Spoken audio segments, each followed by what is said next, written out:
So the great day has come here. This is where you cross from the south across the familiar Scap.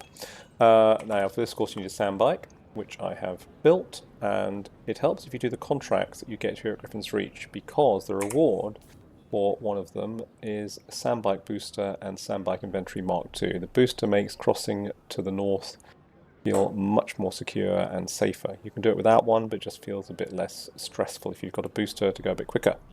You'll see I made some welding wire back at my base, and I also picked up a bit of scrap metal, got a few bits and pieces, and I got some batteries. That's because when we get to the north, we'll be asked to make another subfief. Carrying some fuel cells for the bike, and I've got a basic setup here. I've got a welding torch, I've got the backup tool to pick up the bike when I'm not using it. And that was a reward from another mission, Simscata. We need this because it lets us farm some iron. We're going to need to pick up some iron on the north side before we come back and pack up our base. We'll be asked to abandon it. We want to keep it. I've done the side mission to get the trooper skills, which you should probably do before you leave the south. But now let's go to the north. First, check the contracts board, because there are contracts here in the north. You can select all of these. You can select the Harkonnen one, the Atreides one, and the courier run. The courier run is a good one because it gives you a bit of extra money and it's very easy, and it's sending you exactly where you want to be for these. We accept that contract, accept this one, and accept this one. And now we have a reason to go to the courier, go to the anvil trade post, which is the important next step, really. This guy is the guy, Mir, in the courier run you want to talk to and say, I'll take the package. Okay.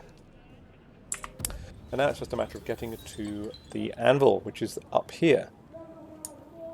Now, this looks daunting. There's a lot of open sand there, and people are often worried about whether they're going to survive.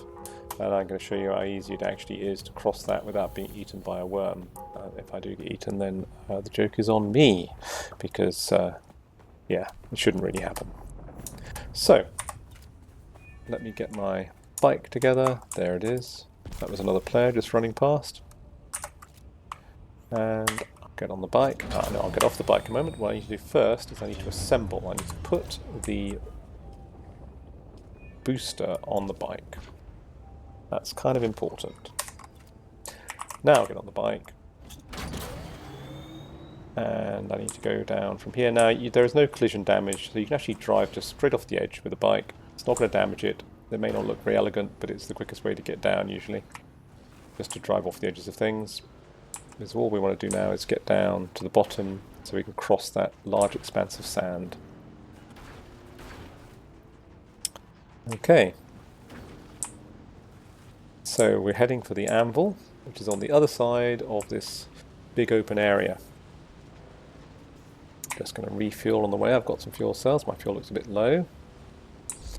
I'm just tooling along here. See, I've got a little bit of a wormsign symbol, but nothing serious. I'm just going to get myself to the edge of this bit of rock, so it's the shortest crossing distance that I can find, and then I'm going to head across. Let's see, where shall I go? I think I'll head across to those rocks over there. Okay, so we've got a bit of wormsign. I'm going to put my booster on and go as quickly as I can.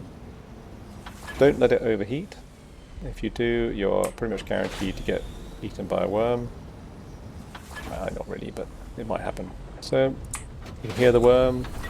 And here we go, we've got a worm that's going to try and eat me now. Will I make it? Let's see, my temperature's a bit low. I'm not very fast. Crossed into the gap. Just got to get over here.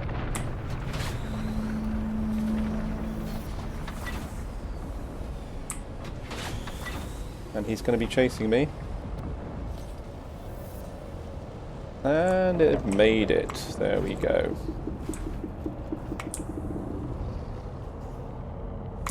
Oh, and now these guys are going to attack me, which is a pain. I don't really want that because they're quite dangerous at this level. So when they release me from this, I want to get out of here.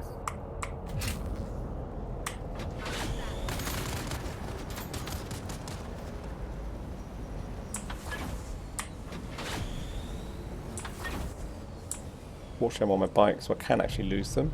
And I'm going to head all the way to the anvil. Again, I'm crossing some open sand.